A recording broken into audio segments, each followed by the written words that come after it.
बच्चों, आज हम हमारा नया पाठ मीठे बोल इसे पढ़ेंगे। मैं शब्दों का वाचन करूँगी। हर शब्द को आपको ध्यान से देखना है। इसके बाद आपको पाठ कैसे पढ़ना है वो मैं आपको बताऊँगी। शब्दों का वाचन इसलिए क्योंकि कुछ बच्चे होते हैं जिन्हें पढ़ने में परेशानी होती है, शब्दों का वाचन करने में परेशानी होती है। उनके लिए ये वीडियो बहुत लाभदायक है। तो चलो हम पाठ का वाचन करते हैं।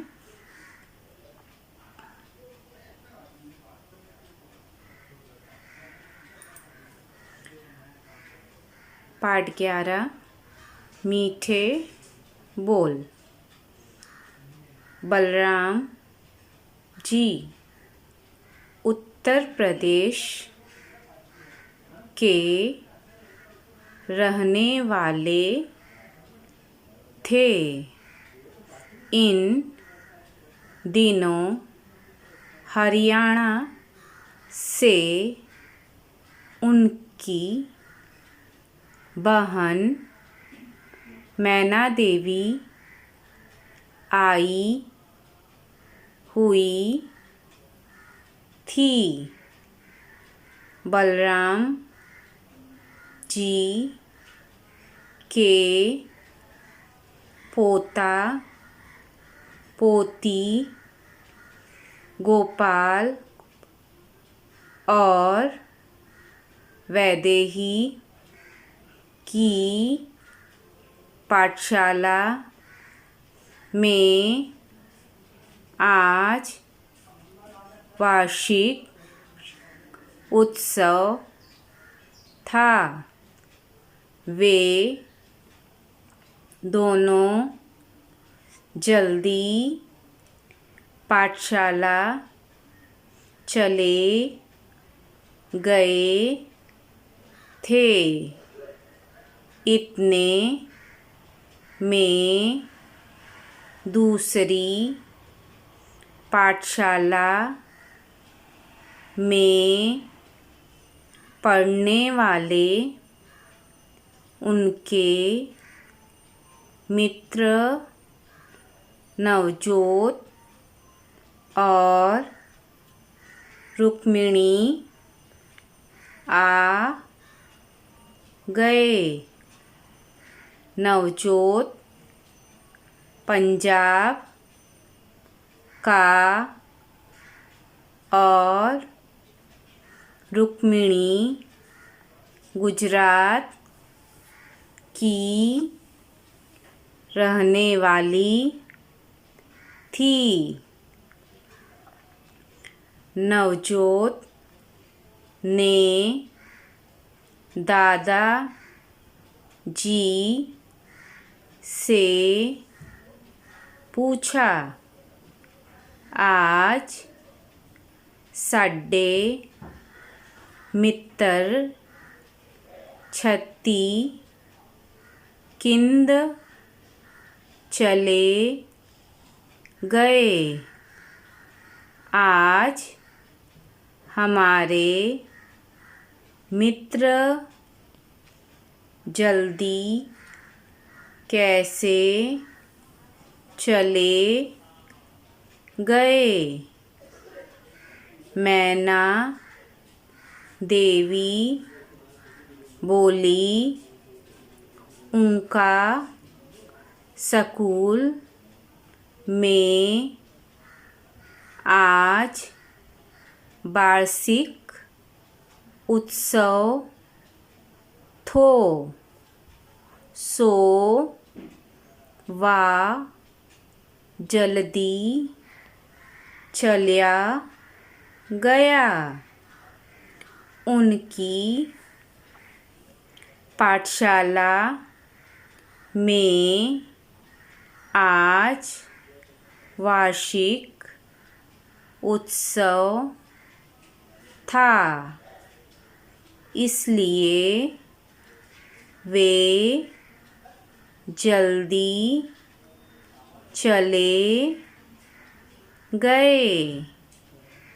रुक्मिणी बुदबुदाई, वैदेही काले मली पण कई बोली नई वैदेही कल मिली थी पर कुछ बोली नहीं।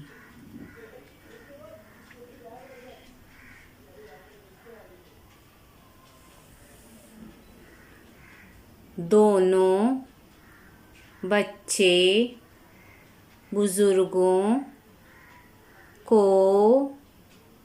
नमस्कार करके अपनी पाठशाला की ओर चले तो बलराम जी आशीर्वाद देते हुए बोले, खूब पढ़ा, खूब बड़ा हो,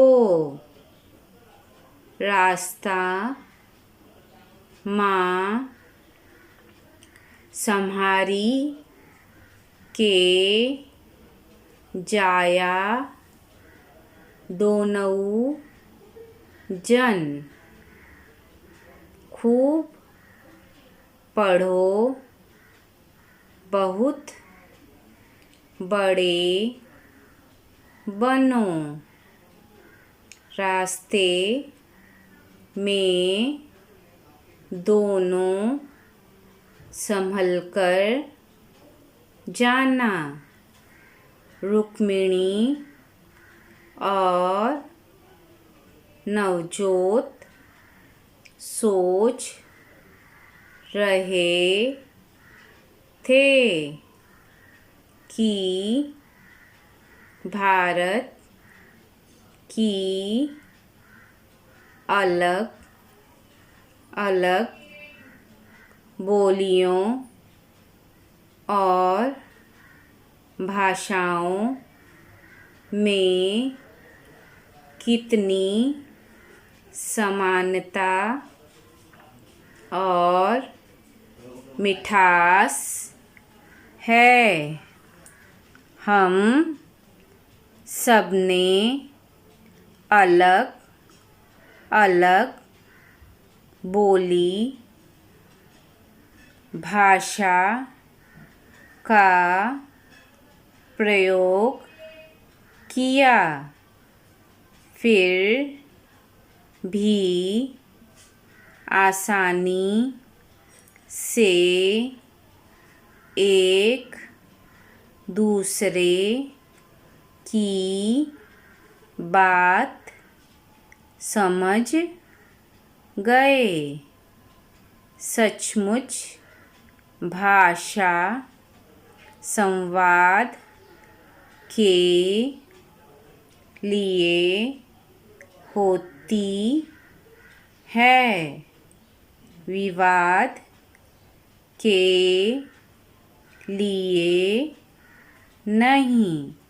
तो बच्चों, हमने इस पाठ का वाचन किया जिसमें आपको मैंने शब्दों का वाचन करके बताया है। तो शब्दों का वाचन आपको करना है, लेकिन शब्द शब्द मिला के वाक्य तैयार करने हैं और उनको साथ में पढ़ना, क्योंकि आप कक्षा चौथी के छात्र हो। आपको पुस्तक का वाचन, आपको पाठ का वाचन किस तरह करना है वो मैं आपको बताती हूँ। ये मैंने आपको पहले ही बताया कि उन विद्यार्थियों के लिए खास करके बनाया गया है वीडियो जिन्हें शब्दों का वाचन करने या शब्दों को समझने पढ़ने में परेशानी होती है। आप सभी इसे देख सकते हो क्योंकि कहीं ना कहीं आप सभी को कठिनाई होती है, तो आप इससे उसे आसानी से समझ सकते हो। लेकिन आपका वाचन किस तरह होना चाहिए वो मैं आपको अभी बता रही हूँ। तो आप सभी देखिए ध्यान से। पाठ 11 मीठे बोल। बलराम जी उत्तर प्रदेश के रहने वाले थे। इन दिनों हरियाणा से उनकी बहन मैना देवी आई हुई थी। बलराम जी के पोता पोती गोपाल और वैदेही की पाठशाला में आज वार्षिक उत्सव था। वे दोनों जल्दी पाठशाला चले गए थे। इतने में दूसरी पाठशाला में पढ़ने वाले उनके मित्र नवजोत और रुक्मिणी आ गए। नवजोत पंजाब का और रुक्मिणी गुजरात की रहने वाली थी। नवजोत ने दादाजी से पूछा, आज साढ़े मित्र छत्ती किंद चले गए? आज हमारे मित्र जल्दी कैसे चले गए? मैना देवी बोली, उनका स्कूल में आज वार्षिक उत्सव थो, सो वह जल्दी चल्या गया। उनकी पाठशाला में आज वार्षिक उत्सव था, इसलिए वे जल्दी चले गए। रुक्मिणी बुदबुदाई, वैदेही काले मलीपण कई बोली नहीं। वैदेही कल मिली थी पर कुछ बोली नहीं। दोनों बच्चे बुजुर्गों को नमस्कार करके अपनी पाठशाला की ओर चले तो बलराम जी आशीर्वाद देते हुए बोले, खूब पढ़ा खूब बड़ा हो, रास्ता माँ संभारी के जाया दोनों जने। खूब पढ़ो बहुत बड़े बनो, रास्ते में दोनों संभल कर जाना। रुक्मिणी और नवजोत सोच रहे थे कि भारत की अलग अलग बोलियों और भाषाओं में कितनी समानता और मिठास है। हम सब ने अलग अलग बोली भाषा का प्रयोग किया, फिर भी आसानी से एक दूसरे की बात समझ गए। सचमुच भाषा संवाद के लिए होती है, विवाद के लिए नहीं। तो बच्चों, इस तरह से आपको पूरे पाठ का वाचन करना है, उसे अच्छी तरह से समझना है, हर शब्द को ध्यान से देखना है और शब्दों को मिला के वाक्य और वाक्य को मिला के मतलब वाक्य पढ़ के पूरा पाठ आपको पढ़ना है।